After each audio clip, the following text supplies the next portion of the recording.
শোন শোন, আমার পরাণ বধূ যে ওই চলে যায়, সকলে মিলে তাহার চরণ পায়, তাহাকে নয়ন ভরে একটিবার দর্শন পায়।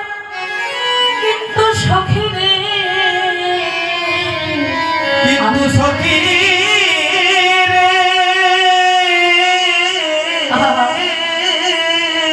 আমি যে এমন এক হতভাগিনী, আমি যে এমন এক হতভাগিনী, যার চরণ আমার সমুখ পানে থাকা সত্ত্বেও একটিবার যার চরণ আমি ধরতে পারলাম না সখী রে। ওরে সখী, আমার নারীর জনম মনে হয় মিঠাই চলে গেল সখী। আমার বধূ আমার সমুখ পানে দিয়ে চলে গেল। ওই প্রভাত হতে আমি গৃহকর্ম সেরে বসে রয়েছি একটিবার আমার বধূকে দেখবার জন্য। কিন্তু বধূ রে, কিন্তু বধূ রে, আমার একবারও তো গোবিন্দ দর্শন হলো না। আমার একবার তো গোবিন্দ দর্শন হলো না। তাই গোবিন্দ চরণ আমার ওই জীবনের সার হলো না।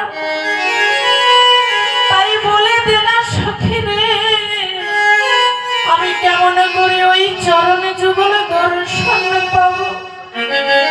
ওরে সখী রে, ওরে সখী রে,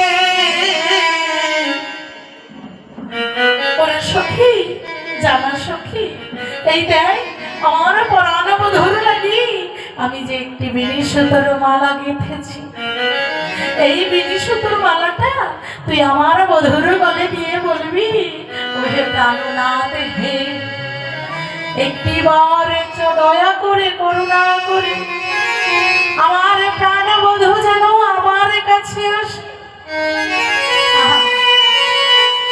যাই না বাবা, আজ সখী হাতে মালা পেয়েছে, বলছে ওরা নেই, তুই হলি আশ্রয় আর গোবিন্দ হলো বিষয়। তার রাধেরি বেদে তোর একটু চরণ ধুলি দে, আমি সেই চরণ ধুলি কিছুটা অঙ্গে আর কিছুটা সঙ্গে নিয়ে আমি আমার গোবিন্দ দর্শনে যাব। ও মা, রাধারানীর চরণ যুগল ধরে ললিতা ছিলি কাঁদছে।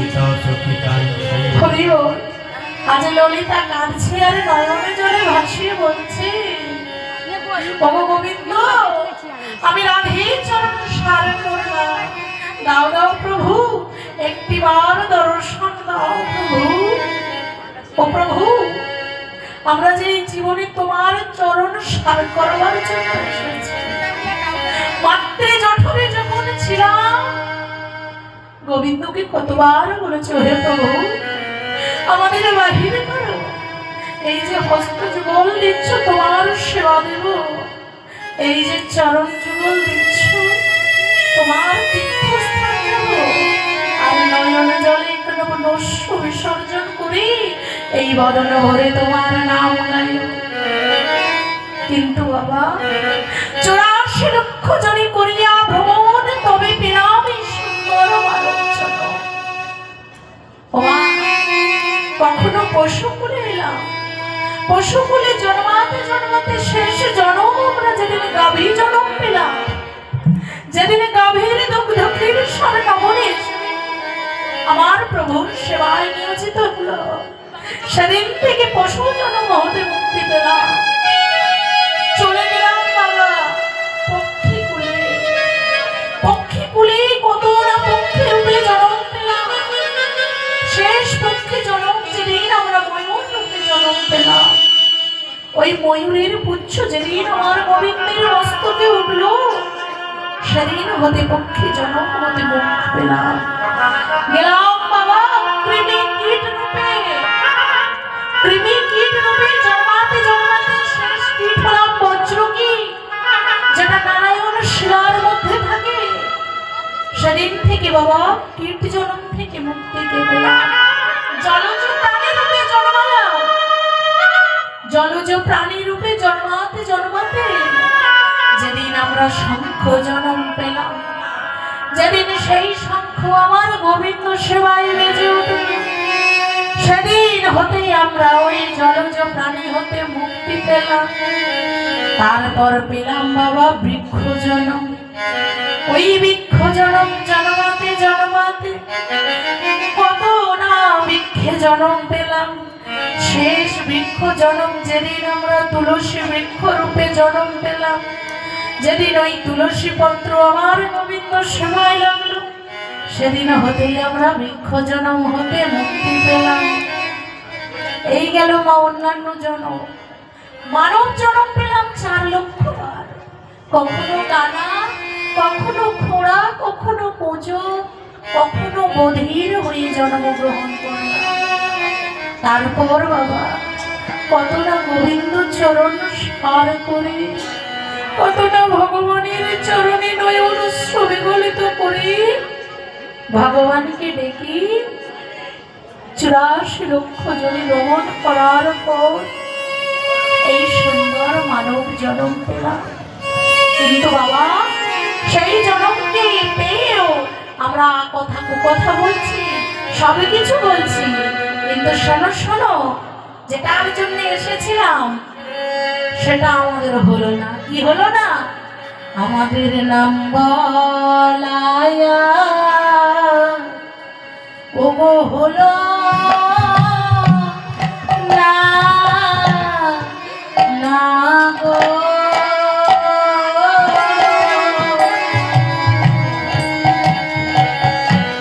আমাদের নাম বলায়ার, বলায়ার হলো না, না গো। আমাদের নাম বলায়া ওগো হলো না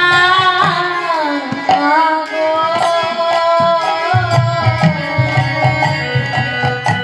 ও নাম বলায়ার, ওগো হলো না গো। যে নাম বলবো বলে ওগো এসেছিলাম, আমাদের নাম বলায়ার, ওগো হলো না গো। যে নাম বলবো বলে সাধের মানব জনম পেলাম। আমার নাম বলায়ার, হলো না গো। ওগো গোবিন্দ আমার, ওগো কৃপা করো। আমাদের নাম বলায়ার, হলো না গো। ওগো ভক্ত আমায় কৃপা করো। নাম বলায়ার, হলো না ওগো গো। রাধে আমায় কৃপা করো। হলো না গো।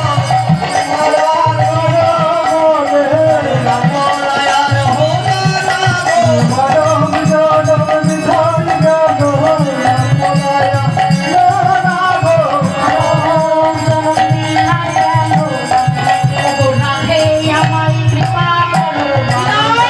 হলো না গো।